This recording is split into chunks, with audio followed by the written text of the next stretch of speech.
नमस्कार, अनिता सागरी कोली किचनमध्ये तुमचे खूप खूप मनापासून स्वागत. आज आपण ओट्स आणि गव्हापासून छान असे हेल्दी बिस्किट बनवणार आहोत. इथे मी 1 वाटी साजूक तूप घेतलेलं आहे, 1.5 वाटी ब्राऊन शुगर घेतलेली आहे आणि चिमूटभर मीठ घातलेलं आहे. हे आपण एकजीव करून घेऊया.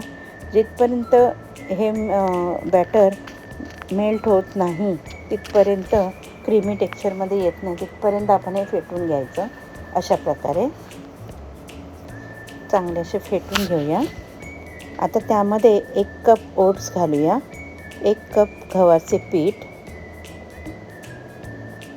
पाव चमचा बेकिंग सोडा, 1 चमचा बेकिंग पावडर असे घालून हे मिश्रण मी एकजीव केलेले आहेत.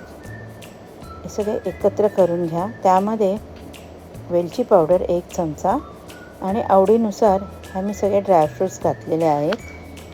तुम्हाला जे आवडतील ते तुम्ही घालू शकता. इथे मी 2 प्रकारच्या सीड्स घातलेले आहेत, मनुके, क्रॅनबेरी, बदाम, पिस्ता, काजू असं सगळं घालून हे मिश्रण एकजीव करून घ्या. त्यामध्ये आता मी इथे 1 वाटी दूध घेतलेलं आहे.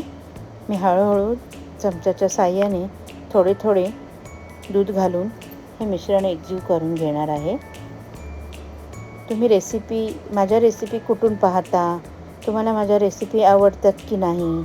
आवडत असतील तर मला लाईक, शेअर, सबस्क्राईब करायला विसरू नका. आणि बाजूला बेल आयकॉनचं बटन आहे, ते सुद्धा दाबा, म्हणजे माझ्या नवनवीन रेसिपी तुमच्यापर्यंत पोचल्या जातील. अशा प्रकारे हे इथे 1 वाटी दूध म्हणजे साधारण इथे मी 7 ते 8 चमचे माझे छोटे दुधाचे मी घेतलेले आहेत.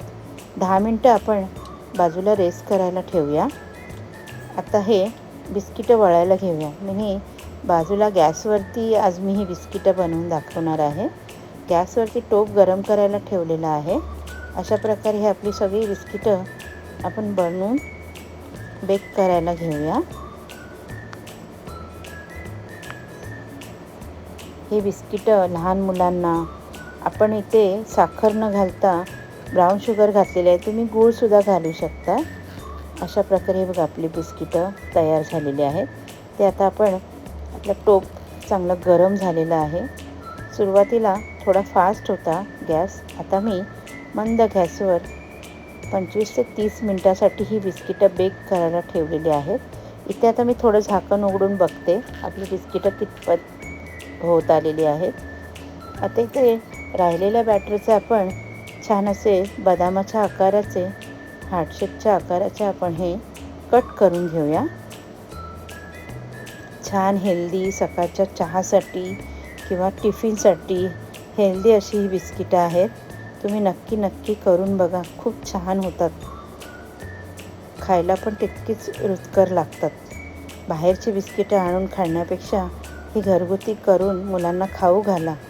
इथे बघा आपली बिस्किटं खूप छान आणि मस्त रंग आलेला आहे बघा. छान अशी बेक झालेली आहेत. माझ्याकडे ओव्हन पण आहे, मायक्रोव्हन पण आहे, पण मला टोपात बिस्किटं बेक करायला खूप आवडतात. ॲक्च्युली गॅसवर. अशा प्रकारे ही आपली सगळी बिस्किटं आपण बेक करून घेऊया.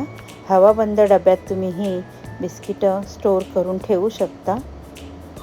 आरामात 10 ते 15 दिवस ही बिस्किटं आरामात राहू शकतात आणि राहतात पण ती 10 दिवस नाही, 4 ते 5 दिवसात फस्त होऊन जातात.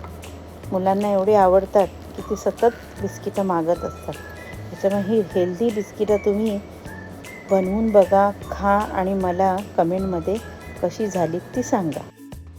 मैदा न वापरता गव्हाचा पीठ आणि ओट्स वापरून ही बिस्किटं अशी छान खुसखुशीत झालेली आहेत बघा. नक्की करून बघा आणि मला कमेंटमध्ये सांगा. हवाबंद डब्यात ही बिस्किटं भरून ठेवा. पुढच्या व्हिडिओसाठी लवकरच धन्यवाद.